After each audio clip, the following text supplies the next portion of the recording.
नमो ताई जाते भये अरहंतादि महान। करि मंगल करि हो महान ग्रंथ करण को काज।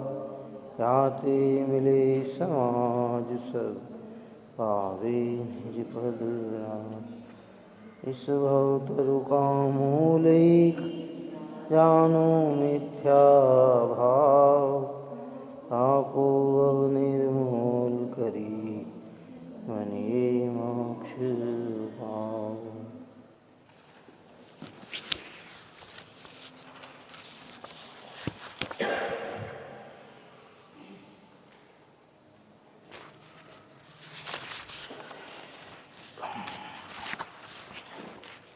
व्यवहाराभासी मिथ्या दृष्टि के प्रकरण अपना चल रहा था। पहले प्रश्न में किया था कि व्यवहाराभासी मिथ्या दृष्टि से क्या तात्पर्य है, व्यवहाराभासी मिथ्या दृष्टि के लक्षण क्या हैं, तो उत्तर में उसकी चर्चा की थी। फिर ये कहा था कि व्यवहाराभासी मिथ्या दृष्टि कितने प्रकार के हैं, संक्षेप में बताइए तो कि अनेक प्रकार के। उसमें कुलअपेक्षा धर्मधारक व्यवहाराभासी, एक परीक्षा रहित अज्ञानुसार व्यवहाराभासी, एक सांसारिक प्रयोजनार्थ धर्मधारक व्यवहाराभासी और एक धर्म प्रयोजनार्थ धर्मधारक व्यवहाराभासी आदि इत्यादि की चर्चा हो रही थी, जिसमें परीक्षा रहित कुलअपेक्षा की चर्चा हो गई थी। परीक्षा रहित आज्ञानुसार व्यवहाराभासी किसे कहते हैं तो उसकी भी चर्चा की थी। फिर ये कहा था 174 नंबर का प्रश्न भी अपना हुआ था, है ना, कि 10 प्रकार की सम्यक्त में आज्ञा सम्यक्त कहा है तथा आज्ञा विजयी धर्म ध्यान का भेद कहा है, वह किस प्रकार है।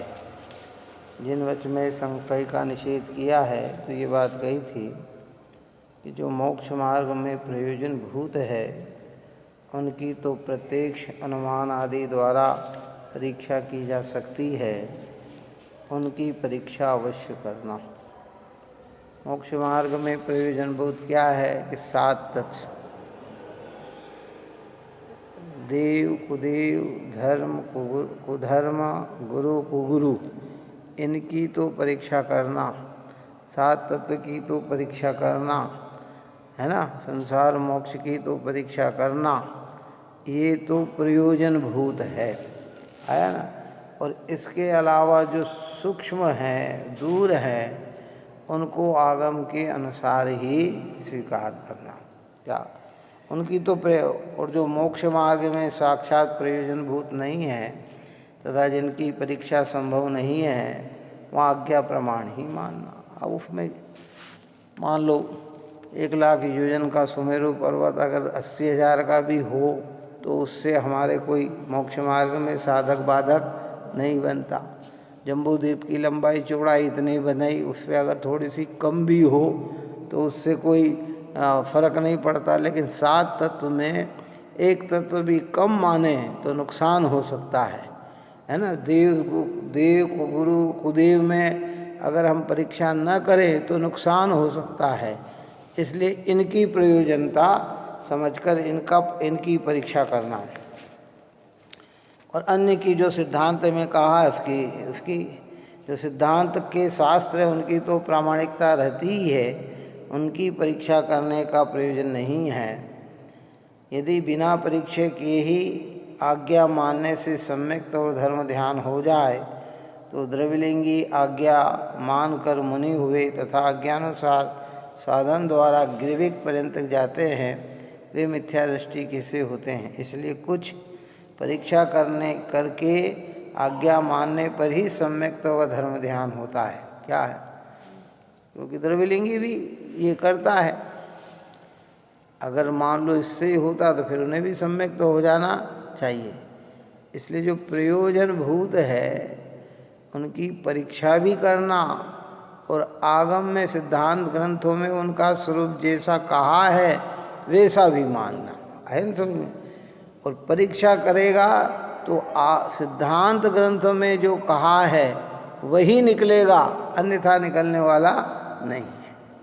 सर्वज्ञ ने 7 तत्व कहे और हम परीक्षा करेंगे तो 7 ही तत्व निकलेंगे, इससे ज़्यादा निकलने वाले नहीं हैं। 9 पदार्थ कहेंगे तो 9 ही निकलेंगे, द्रव्य 6 है तो 6 ही निकलेंगे, है ना। तो जहाँ परीक्षा करना है, प्रयोजनार्थ है, उनकी परीक्षा करें, शेष को आगम प्रमाण स्वीकार करें। अन्य मत के कथन में भ्रमित होकर जिन वचन में संशय करने से शंका नाम का दोष होता है, यदि निर्णय करने का उद्यम करने से ही दोष लगता तो परीक्षा प्रधानी होने का उपदेश व्यर्थ हो जाएगा। इसलिए केवल आज्ञा द्वारा ही जो जीनी है उसे भी मिथ्या दृष्टि जानना। अगर वो परीक्षा न करे और आज्ञानुसार मानता है तो भी वह मिथ्या दृष्टि है। प्रश्न करना, शंका करना, ये तो एक ज्ञानियों में ऐसा विकल्प आता ही है। अगर प्रश्न करने से, शंका करने से ही मिथ्यात्व हो जाए, हैं। सैनिक महाराज ने कितने प्रश्न किए कि 60,000 प्रश्न किए, कितने प्रश्न किए, है ना। समझने के लिए तो करना ही पड़ेगा, ऐसा क्यों, ऐसा किस प्रकार, आप तो ऐसा कह रहे हो और मुझे तो ऐसा भासता है, क्यों, तो प्रश्न तो आएगा ही आएगा। तो उसमें कहीं वो नहीं है, समझने के लिए किया जाए। इसलिए जिनकी प्रयोजनार्थता है उनको परीक्षा करके ही स्वीकार किया जाता है। और डरना ऐसी ये नहीं है कि मेरे मन में भाव उठे तो शंका हो जाएगी, इसका नाम शंका नहीं है। शंका तो ये है कि प्रत्यक्ष दिख रहा है और फिर भी ये संशय में बना रहता है। बात समझ में आई नहीं। जैसे अग्नि गरम दिख रही है और फिर भी ये संशय में रहता, क्या मालूम गरम है कि नहीं है, तो वो शंका है, वो संशयी है। वितराग भाव से ही मुक्ति मिलेगी, राग से मुक्ति नहीं मिलेगी। क्या पता वितराग भाव से मुक्ति मिलेगी कि राग से मिलेगी, कि वो संशय और शंका के अंतर्गत आ जाता है। अब यहाँ आगे कहते हैं दूसरा का तीसरा व्यवहाराभासी कि सांसारिक प्रयोजनार्थ धर्मधारक व्यवहाराभासी कौन होते हैं। क्या पहला अपना हो गया कुलाचार की अपेक्षा, दूसरा परीक्षा रहित आज्ञा को ही मानने वाला। अब यह तीसरा कहा है कि भाई सांसारिक प्रयोजनार्थ धर्मधारक व्यवहाराभासी कौन होता है। तो उत्तर कहते कि जो अपनी ख्याति, लाभ, पूजा के प्रयोजन से, आजीविका और धन कमाने के प्रयोजन से जैन धर्म धारण करते हैं, पूजा स्वाध्याय आदि क्रियाएं करते हैं, वे व्यवहाराभासी मिथ्या दृष्टि हैं। विषय कषाय संबंधी प्रयोजन का विचार करें, जैनी होते हैं वे तो पापी ही हैं। धर्म को आजीविका आदि का साधन बनाए तो योग्य नहीं है। पाप कार्य और धर्म कार्य का एक साधन करने से पाप ही उपजता है। आई बात समझ। बहुत मार्मिक बात कही है कि देखो भाई, सांसारिक प्रयोजनार्थ धर्म धारक व्यवहाराभासी कौन है कि वे जीव सांसारिक प्रयोजनार्थ धर्म धारक व्यवहाराभासी हैं, जो अपनी ख्याति, लाभ, पूजा के प्रयोजन से, आजीविका और धन कमाने के प्रयोजन से जैन धर्म धारण करते हैं। काय के लिए किया? सच्चे देव को ही पूजते हैं, लेकिन इसलिए पूजते हैं कि भैया इससे हमारा नाम होगा, ख्याति यानी प्रसिद्धि होगी, लोग हमें पूजेंगे, हमें धनादि का लाभ होगा, है ना। तो कहते हैं कि भाई धन कमाने के प्रयोजन जैन धर्म के धारण करते हैं, पूजा स्वाध्याय आदि क्रिया करते हैं, वे व्यवहाराभासी मिथ्या दृष्टि है। विषय कषाय संबंधी प्रयोजन का विचार कर जैनी होते हैं, वे तो पापी ही है। मतलब कितनी बड़ी बात कही है। विषय कषाय के प्रयोजन को लक्ष्य में लेकर अगर जैनी होता है तो वह पापी ही है। जैन धर्म में तो प्रवेश करने का अर्थ विषय कषाय से विरक्त होना, क्या होना है ना। और इस जीव ने क्या लक्ष्य बनाया, अरे साहब कई लोग होते हैं ना, सब भैया वहाँ ऐसा करना, मंदिर जी की सेवा करना है, पूजा करना है, तो कहे अच्छा साहब कि ठीक है, देव शास्त्र गुरु सच्चे तेरा पंथ के अनुसार ही पूजा करते हैं, तो क्या अच्छी आपको आजीविका अच्छी मिलेगी, खाने पीने को अच्छा मिलेगा। ये तो खाने पीने और अच्छे पैसे को देखकर वो तो कहते हैं कि वो जो है ना मिथ्या दृष्टि ही है। भगवान की आराधना तो, निर्ग्रंथों की आराधना तो, धर्म की आराधना तो अपने विषय कषाय को छोड़ने के लिए की जाती है, अपने परिणाम को निर्मल बनाने के लिए की जाती है। और इन्हीं परिणामों से इनकी पोषणता करे तो कहते हैं कि भाई वो व्यवहाराभासी मिथ्या दृष्टि है। कौन सा व्यवहाराभासी है? सांसारिक प्रयोजनार्थ धर्म साधन करने वाला, कि उसका लक्ष्य मात्र खाली इतना है कि मेरे सांसारिक प्रयोजन की सिद्धि होती रहे। उसका लक्ष्य तो सिर्फ नहीं है, दिखता है पूजा करते, दिखता है भक्ति करते, दिखता है ये करते, लेकिन उसके पीछे उसका प्रयोजन क्या है? पैसे की। और थोड़े से पैसे अगर न मिले तो वो उखड़ता हुआ नजर आता है, कैसा नगरत है ना। किसी ने कहा कि भाई तो ये विधान हो रहा है, चलो आप हम 50,000 आपको देंगे, 50,000 करके लाए, और अगर कम पैसे दे तो फिर वो क्या हो जाता है? उखड़ जाता है, नाराज हो जाता है। इसका मतलब, और करते हुए तो भक्ति कैसी दिखाता है कि मानो ऐसा हृदय में कि देखने वाले तो आनंदित हो जाते हैं और स्वयं के भाव किंचित भी भिगते नहीं।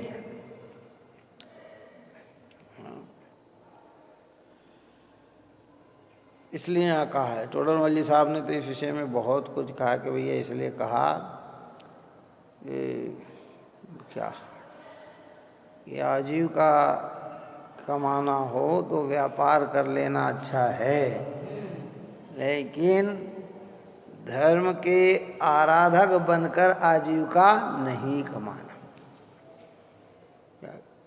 वो तो उसमें छल हो जाता है। ओरिजिनलता यानी जितना भी दिखावा है वो काय का है?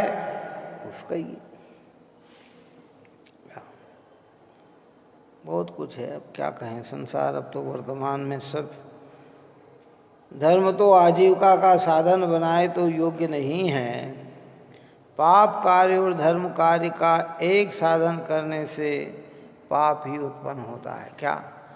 पाप कार्य और धर्म कार्य का एक ही साधन, व्यापार आदि भी करे तो वो भी धन का साधन, और धर्म करके भी धन का साधन, तो कहते हैं वो परिणाम कैसे हैं? कि वो पाप के ही हैं। क्या?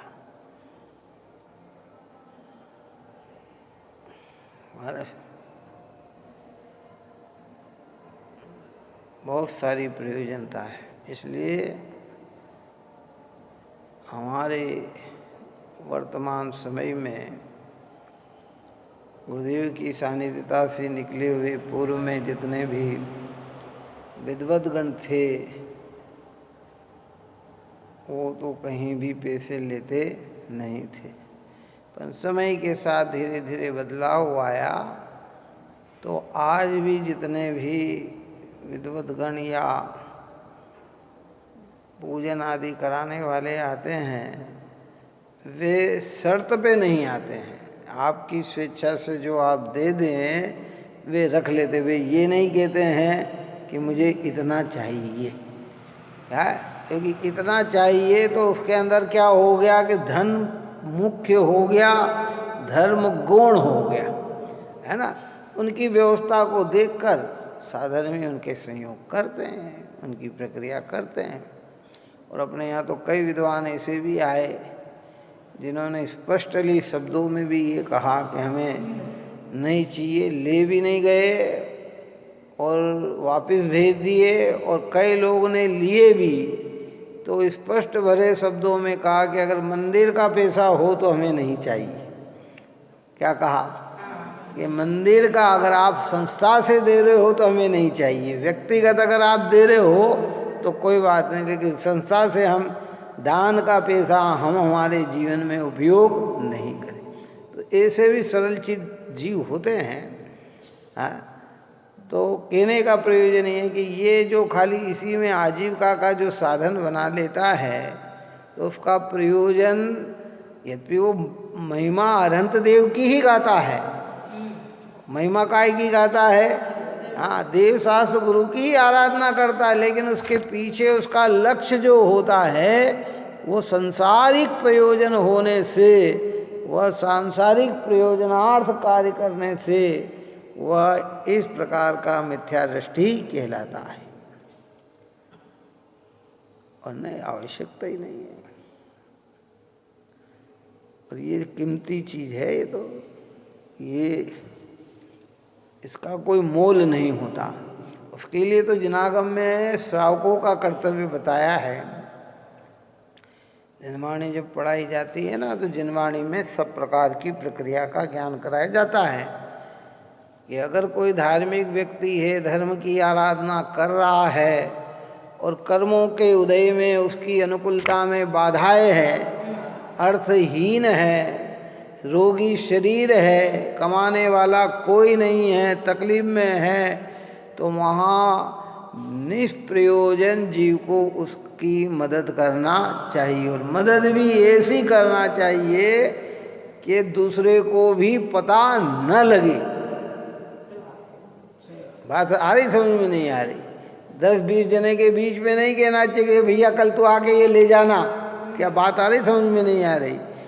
ऐसे धर्मी जीवों की मदद में सहजता होनी चाहिए कि नहीं नहीं भाई, क्योंकि कर्मों के उदय अनेक प्रकार के होते हैं। ज्ञानियों को भी पाप कर्म के उदय में अनेक प्रकार की प्रतिकूलता जीवन में आ सकती है, तो वहाँ आवश्यक बनता है, तो इसका कर्तव्य बनता है कि ये उसकी संयोगता करे, लेकिन कहीं धर्महीन न दिखे, है ना समझ में। इसलिए बहुत सारे व्यक्ति तो निर्वांचक होते हैं, कितना ही प्रयत्न करो कहते नहीं नहीं नहीं नहीं नहीं, हमें तकलीफ झेल लेंगे, लेकिन क्या कहेंगे है। और प्रयोजनार्थ जब लगता भी है तो भैया ये भावना हृदय में बनी रहती है कि कब हमारा पुण्य का उदय आए और जिनने हमारा संयोग किया है हम पूरी तरह से और उनका संयोग करें। क्या तो इसलिए क्योंकि धर्म का संबंध भावों से है, काय से है। अभिप्राय उल्टा हो गया तो फिर क्या, करते ही चले जाओ, करते ही चले जाओ, करते ही चले जाओ।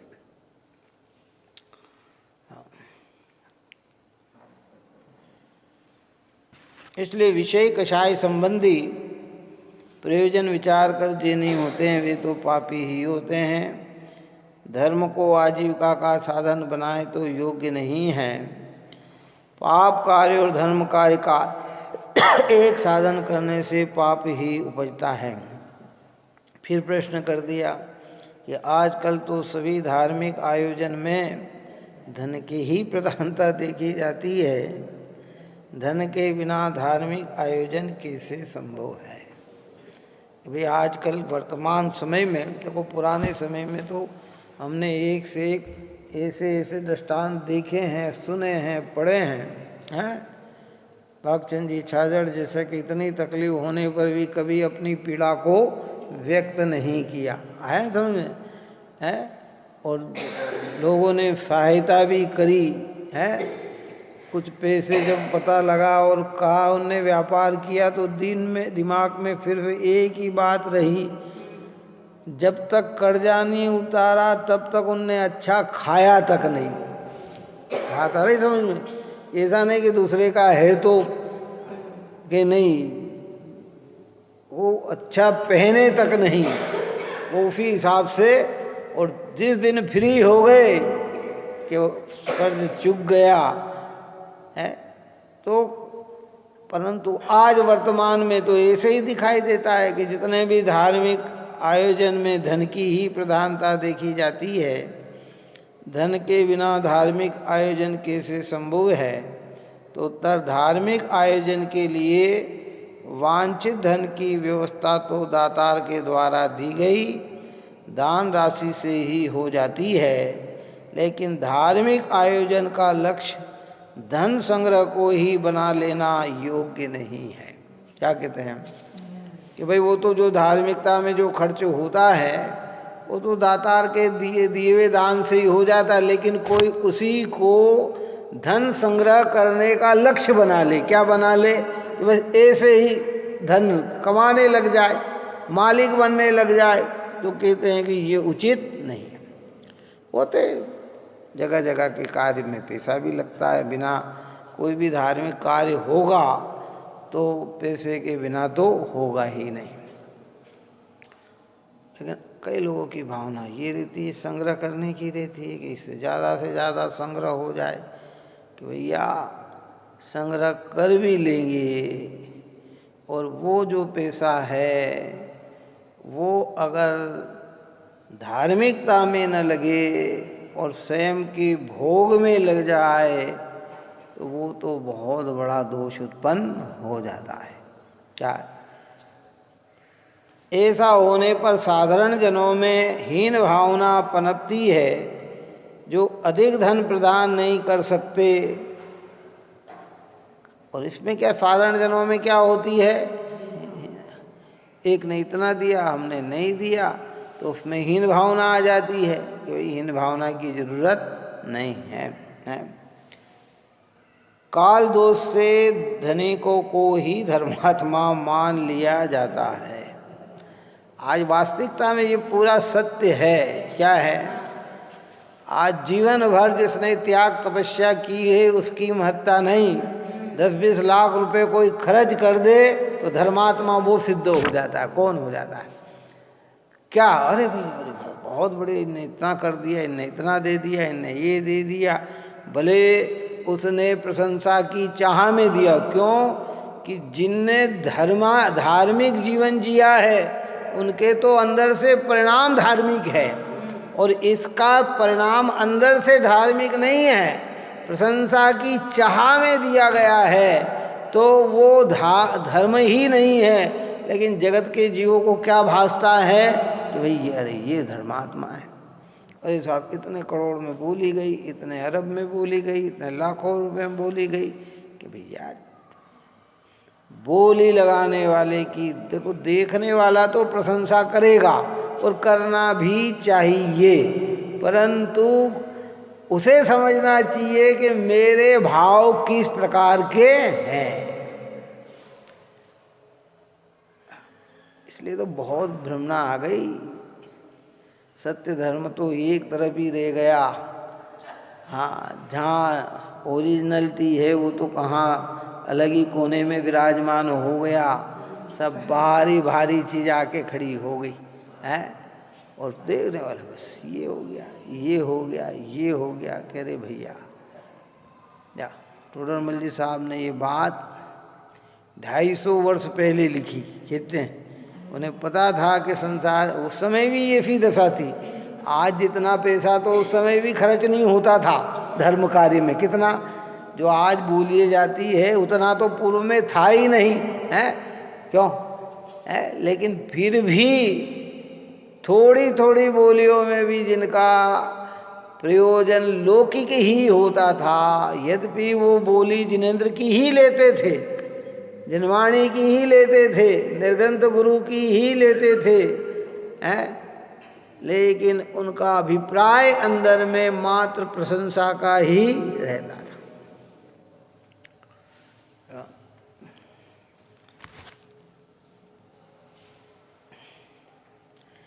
ऐसा होने पर साधारण जनों में हीन भावना पनपती और अधिक धन प्रदान नहीं कर सकते। काल दोष से धनिकों को ही धर्मात्मा मान लिया जाता। धार्मिक आयोजन धन कमाने का साधन बन गए हैं। प्रभावना के नाम पर न करने योग्य कार्य भी किए जाते हैं। धन विवाद का भी कारण बनता है तथा उसके अनेक विग्रह होते देखे जाते हैं। वास्तव में आत्मा का कल्याण रूप निश्चय व्यवहार धर्म के लिए धन की आवश्यकता नहीं है, लेकिन वर्तमान में धर्म के प्रसंग में भी धन ही प्रमुख हो गया। इस प्रकार सांसारिक प्रयोजन से जो धर्म साधते हैं वे मिथ्या दृष्टि ही हैं तथा कितने ही धर्म बुद्धि से धर्म साधते हैं, परंतु निश्चय धर्म को जाने बिना अभूतार्थ धर्म को साधते हैं। और कितने ही अच्छे भावों से भी धर्म कार्य में लगते हैं, लेकिन निश्चय के जाने बिना, भूतार्थ को जाने बिना वे धर्म में प्रवृत्ति करते हुए भी सम्यक दर्शन की आराधना कर पाते नहीं। वर्तमान की स्थिति इसी प्रकार की है क्या? इसलिए आत्मकल्याण में तो धन किया, तो अपन बोलते पूजा में क्या मालूम क्या कहते हैं?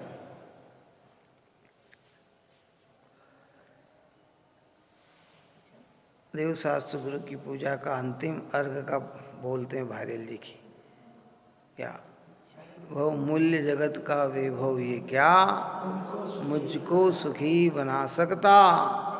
अरे पूर्णता पाने में इसकी है क्या आवश्यकता। मैं स्वयं पूर्ण हूँ अपने में, प्रभु है अनर्घ मेरी आया। बहुमूल्य द्रव्य में अर्घ लिए अर्पण के हेतु चलाया है। ये बहुमूल्य जगत का वैभव ये हमको सुखी नहीं बना सकता।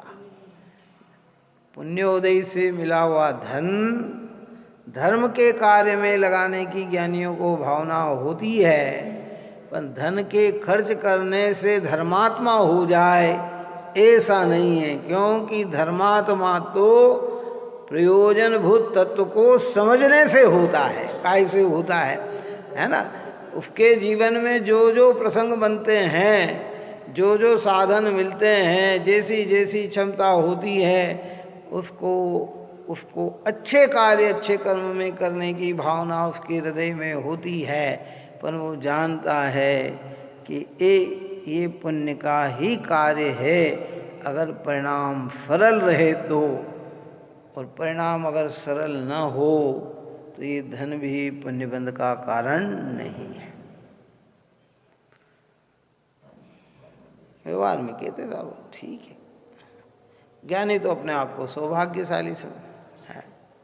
कबीरदास की भाषा में कहा था, कबीरदास ने कहा कि मेरा मुझ में कुछ नहीं, जो कुछ है सो तेरा, और तेरा तुझको सौंप कर क्या लागे है मेरा। कि हे भगवान, वास्तविक वो तो कर्ता बुद्धि से कहता है, अपने को तो वहाँ इतना अर्थ नहीं निकालना, क्योंकि वो तो कहता है कि जगत में जो भी मिला है सब प्रभु ने दिया है ना। हमारे यहाँ इसको क्या कहा कि जो भाई संयोग मिले हैं ये पुण्य के अधीन है, भगवान ने नहीं दिए, ये किनके हैं? तेरे शुभ कर्मों का फल है। तो शुभ कर्मों को शुभ कर्म में लगाने से मेरा क्या गया? मेरा तो कुछ बिगड़ा नहीं, जो मिला था उसको मैंने अच्छे कर्म में लगा दी। वहाँ वो कहता है कि भगवान ने दिया था, हमने भगवान को समर्पण कर दिया। वो समर्पण करने से वो गृहीत मिथ्यात्व का दोष आ गया, काय का आ गया है ना। वो गृहीत मिथ्यात्व है। ईश्वर को कर्तावाद मानना, भगवान को कर्ता मानना, भगवान को देने वाला मानना, वो गृहीत मिथ्यात्व का परिणाम है।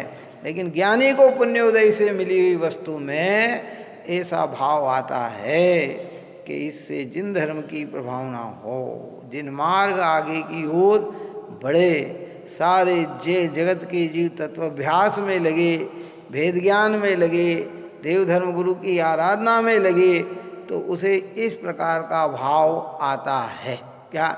और अज्ञानी उनको ही लक्ष्य बना लेता है, इसलिए वह मिथ्यात्व में ही रह जाता है, प्रशंसा की चाह में ही रह जाता है।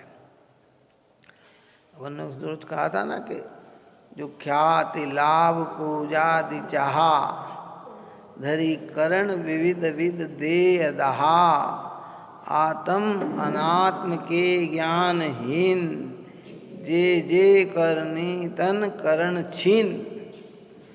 कि आत्मा और अनात्मा का ज्ञान नहीं है तो जितने भी क्रियाएं होती है वह सब क्रिया शरीर को छीन करने वाली तो होती है, लेकिन धर्म की आराधना कराती नहीं है। इसलिए अगर कोई सांसारिक प्रयोजन के अर्थ भी अगर धर्म में लगता है तो कहते वह भी मिथ्या दृष्टि, धन आदि यश आदि लाभ आदि की चाह से अगर वो धार्मिक कार्य, अरे भैया करेंगे लोग हमारा क्या, अरे साहब ऐसा कार्य करेंगे जीवन भर लोग हमें याद रखें क्या, तो ये क्या हो गया? सांसारिक प्रयोजन हो गया। क्या हो गया? जैसे लोक व्यवहार में भी ऐसे ही चलता है, मैं ऐसा काम कर जाऊं कि जिंदगी भर लोग मुझे याद करते रह जाए, और इधर धार्मिक कार्य में भी ऐसा ही कि मैं ऐसा कार्य कर दूं कि सदा मेरा नाम रहे कि भैया तूने अपने अद्भुत चीज को इस सामान्य चीज में खत्म कर दी। तेरे को तो ये भावना आना चाहिए कि मेरी प्रशंसा हो या न हो, ये जिन मार्ग सदा जयवंत वर्तता रहे, ये धर्म सदा जयवंतता वर्ता रहे, ये पवित्र मार्ग सदा जयवंतता वर्ता रहे। धर्म कहाँ से होगा? जहाँ वस्तु स्वरूप समझ में आएगा तो ही तो धर्म होगा। ऐसे यहाँ कहते हैं कि भाई वास्तव में आत्मा के कल्याण रूप निश्चय व्यवहार धर्म के लिए धन की आवश्यकता नहीं है, लेकिन वर्तमान में धर्म के प्रसंग में भी धन ही प्रमुख हो गया है। इस प्रकार सांसारिक प्रयोजन सहित जो धर्म साधते हैं वे मिथ्या दृष्टि ही हैं। देखो क्या लिखा, वे मिथ्या दृष्टि ही है। सांसारिक प्रयोजनार्थ अगर ये कार्य करते हैं तो मिथ्या दृष्टि ही हैं। तथा कितने ही धर्म बुद्धि से धर्म साधते हैं, परंतु निश्चय धर्म को जाने बिना अभूतार्थ धर्म को साधते हैं। और कितने ही भावनात्मक रूप से भी करते हैं, लेकिन भूतार्थ को नहीं समझ पाते हैं, तो वो उन्हीं में लग जाने से पुण्य तो उन्हें बंधता है, लेकिन सम्यक दर्शन की आराधना नहीं होती।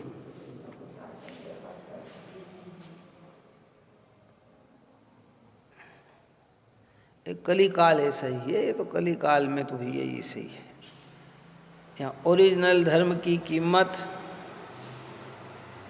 विरल जीव के हृदय में रह गई और बनावटी धर्म की कीमत सब में हो गई। हर व्यक्ति उपाधि में लगा हुआ है, हर व्यक्ति प्रशंसा में लगा हुआ है। एक लौकिक पढ़ाई करके प्रशंसा चाहता है, एक धार्मिक पढ़ाई करके प्रशंसा चाहता है। एक लौकिक पढ़ाई करके धनादि आजीविका के साधन बनाता है, एक धर्म साधन में लगकर धनादि का साधन बनाता है।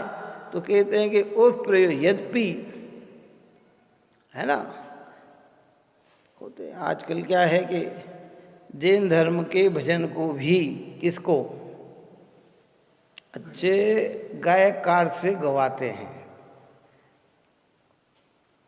और कितने पैसे लेते हैं।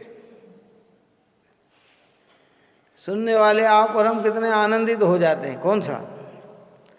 उसकी लय, उसके राग देखने से, उनके भाव देखने से ऐसा समझता है कि मानो क्या, ऐसा लगता है कि सम्यक ही इनके पास है। क्यों है? लेकिन क्या है भाई, आता ना एक भजन, मस्तक वहीं झुकाना, कौन सा है वो? रागी के आगे रागियों को नहीं झुकाना है। कैसा आनंदित कर देता भजन सुनकर, ऐसा लगता है। लेकिन भजनकार ने वो भजन सहजता से नहीं गाया। बहुत सारी बातें, अब चलो प्रकरण उस नहीं करें अपन, है ना।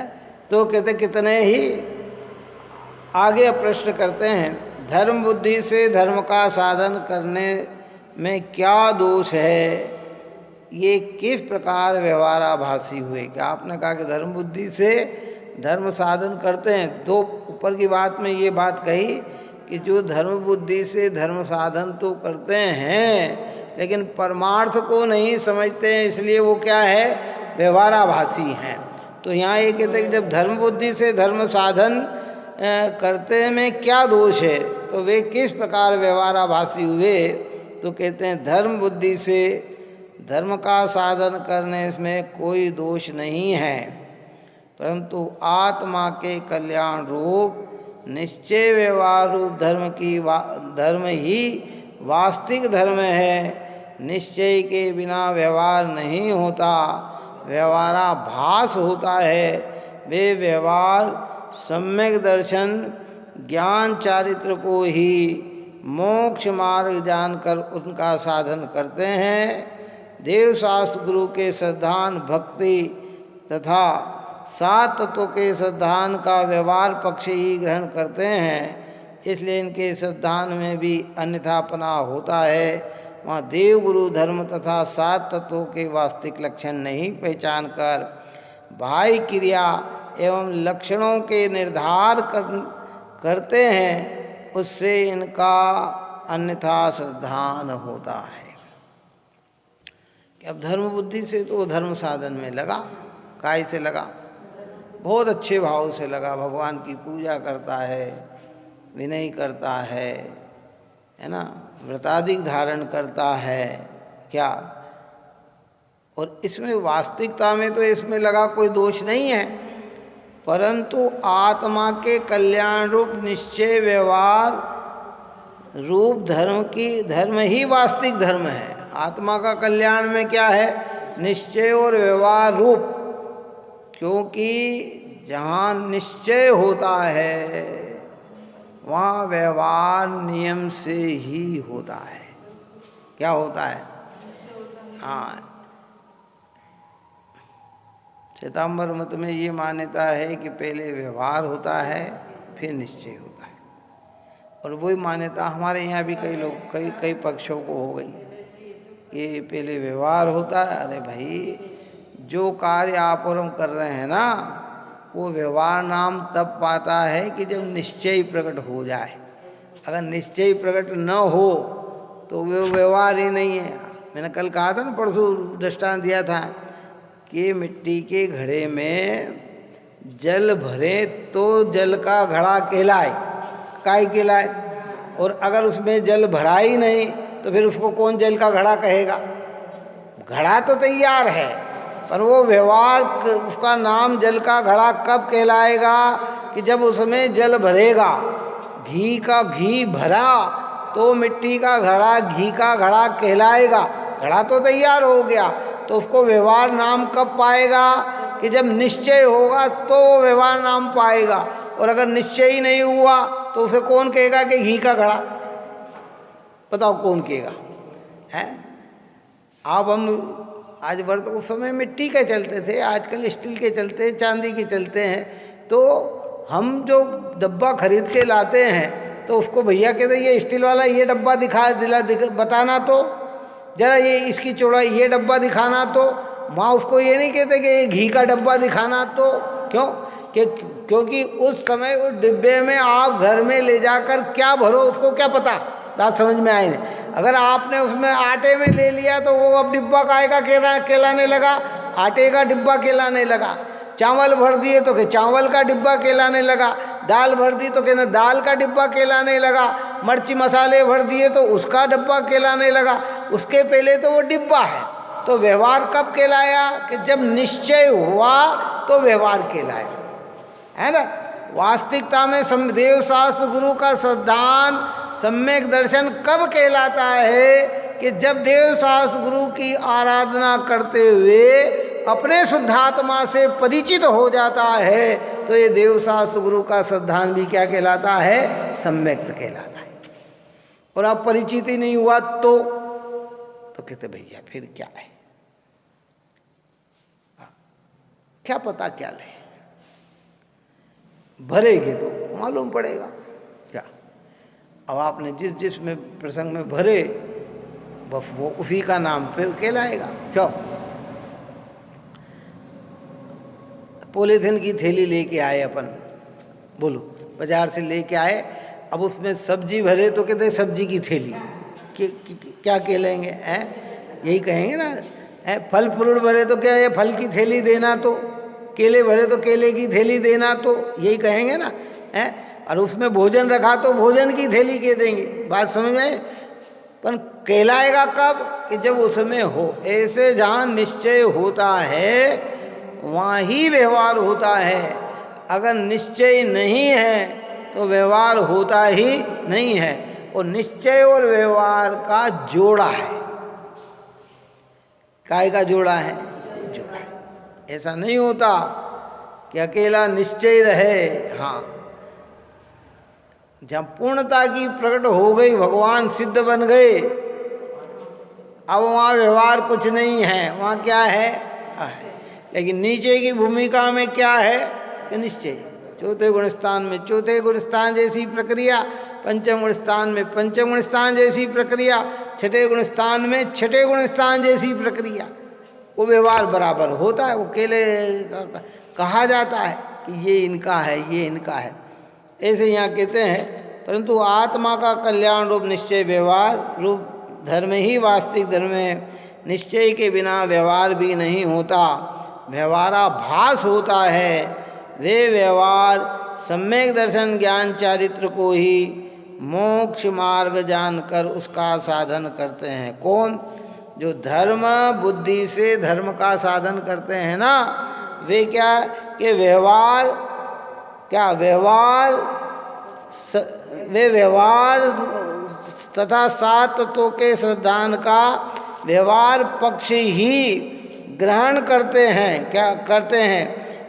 नहीं, वे व्यवहार सम्यक दर्शन ज्ञान चारित्र को ही मोक्ष मार्ग जानकर उसका साधन करते हैं। देव शास्त्र गुरु के सिद्धांत भक्ति तथा सात तत्वों के सिद्धांत का व्यवहार पक्ष ही ग्रहण करते हैं। और देव का भी कौन सा पक्ष ग्रहण किया? व्यवहार पक्ष ग्रहण किया। शास्त्र में भी व्यवहार पक्ष ग्रहण किया, गुरु में भी व्यवहार पक्ष है। हम सिद्ध भगवान की आराधना करते हैं, अरिहंत परमात्मा की आराधना करते हैं, तत्व से हम क्या विचार करते हैं? चलो, देव शास्त्र गुरु में तत्व ढूंढे तो कौन कौन से तत्व हैं बताओ।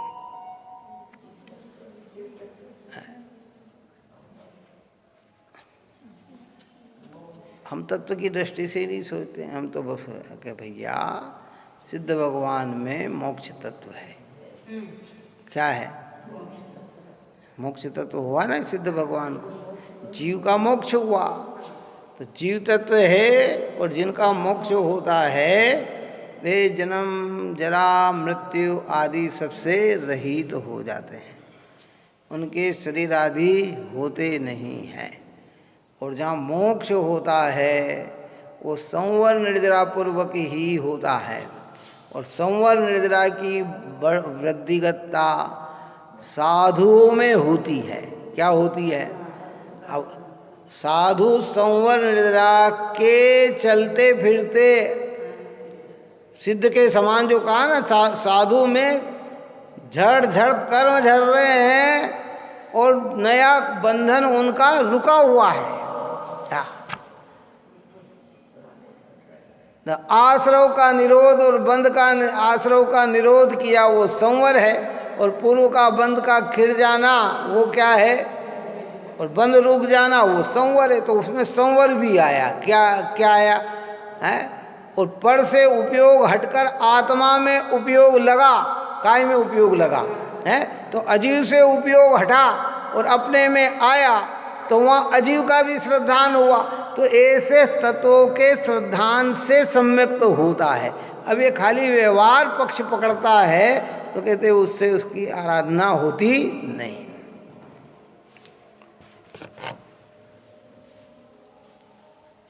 इसलिए इसके श्रद्धान में भी अन्यथापना होता है।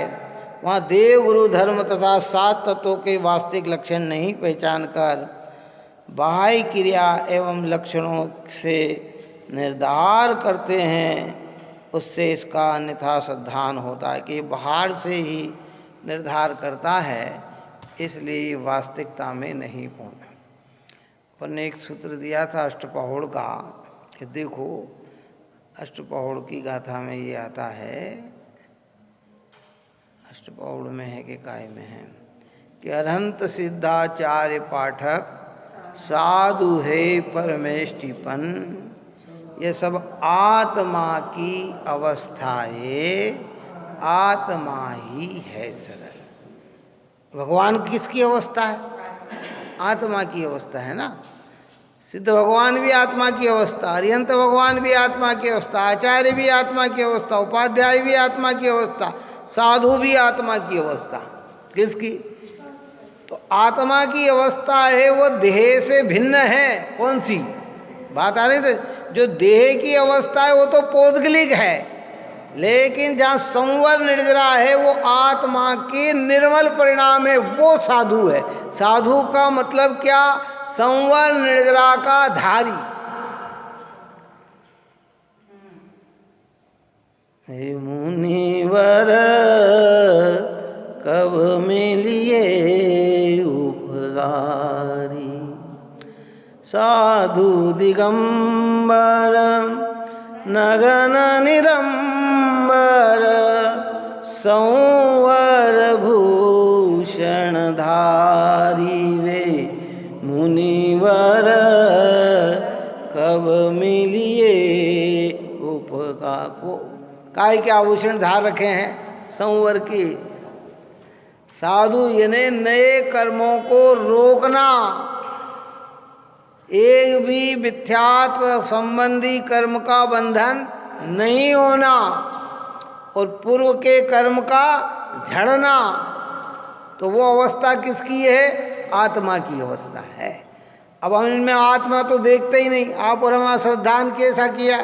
देखो जो संवर निर्जरा के धारी होते, अपन ने कल भी कहा था नीचे जब समय सार में, कि जिनको संवर निर्जरा की अधिकता है वे बाहर में नग्न ही होते हैं। क्या होते हैं?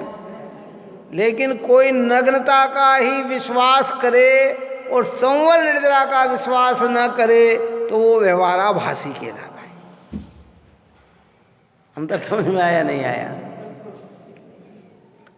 दिगंबर संत कैसे होते हैं? संवर निर्जरा के धारी, निर्मल पर्याय, तीन कषाय के अभाव की निर्मलता, नए कर्मों का बंधन नहीं होना, पुराने कर्म नए उदय में आकर खिड़ जाना, वो आत्मा की अवस्था है। और आँखों से क्या दिखती है? पौद्गलिक अवस्था दिखती है। अब वो अंदर के संवर निर्जरा को फिर निर्णय न करे और खाली नग्नता से ही निर्णय करे तो वो फिर व्यवहाराभासी ही कहलाता है, वो निश्चय को प्राप्त नहीं होता है। ऐसे ही जिनेंद्र का, ऐसे ही गुरुओं धर्म का क्या पहचान है।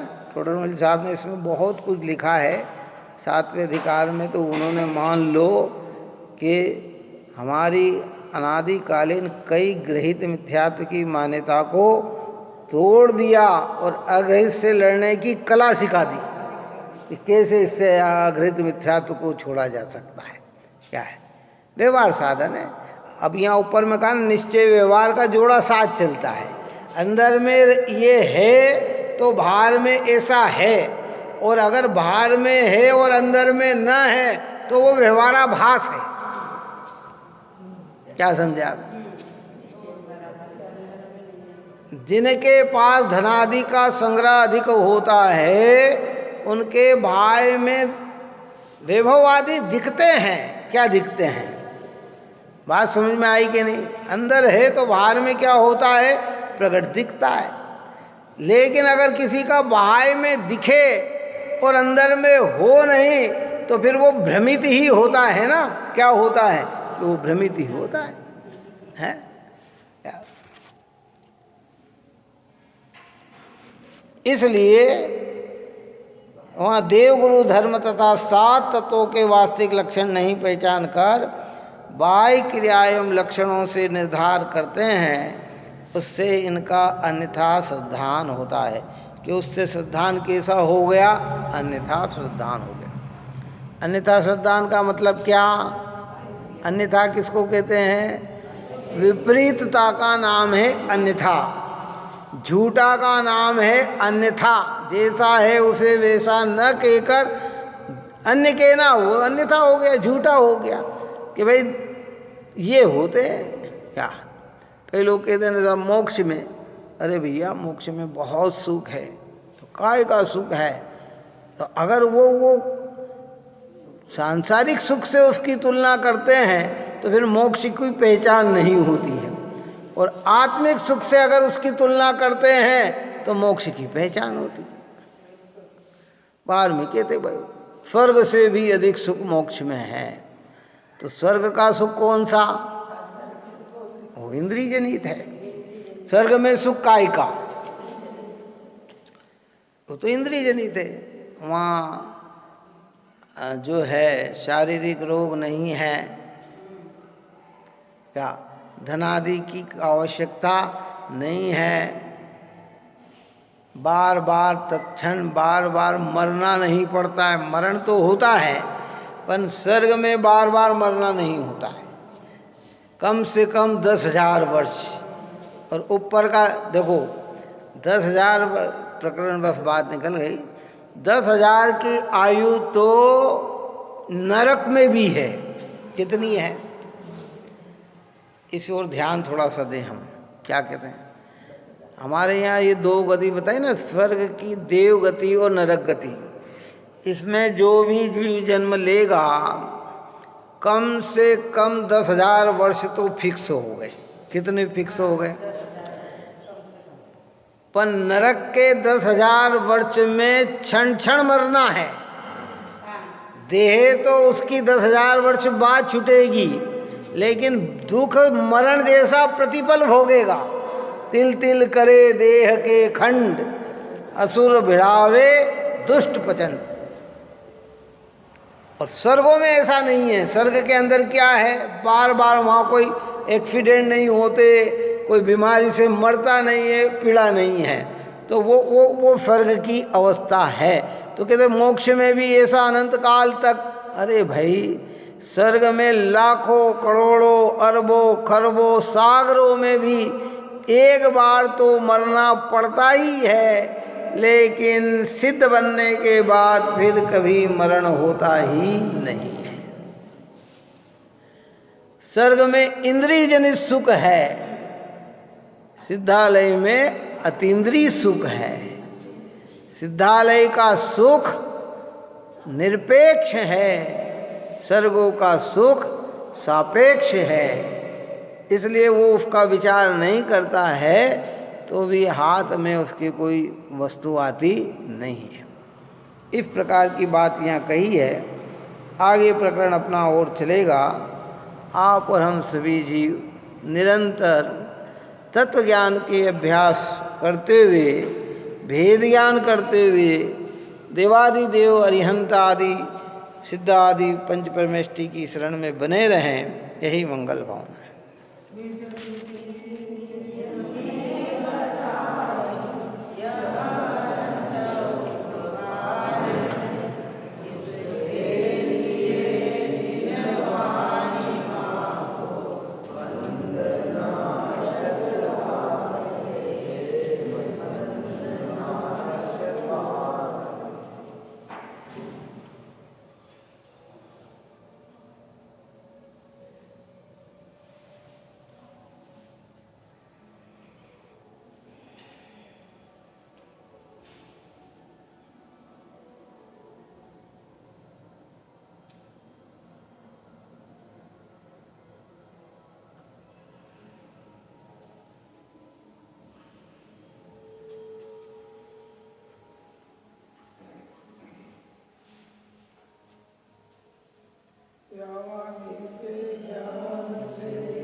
सदा